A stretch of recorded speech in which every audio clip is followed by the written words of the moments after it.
Winston. This powerful legendary card is placed on a lasting effect row. Draw 2 community cards and place one in your recruits. Place the other under Winston and move all cards from that community or color directly to your allies when landing in that row. This includes when being played on opponent's side. So Winston is a super powerful special delivery. Special delivery is allowed to play on these 2 rows and send cards directly to your allies. But Winston has the extra power of being able to send cards all the way to your allies from the opponent's side. So I'll draw 2 cards.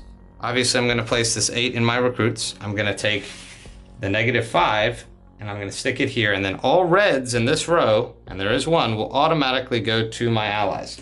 So during my next turn, if I can try to move these into that row, I can take them all the way to my allies. Winston's only downfall is that he is a target and people will try to remove him quickly. So make sure you play him with using him quickly in mind. Thanks for watching the video. For more news and updates from the Master of Wills team, just subscribe to us below.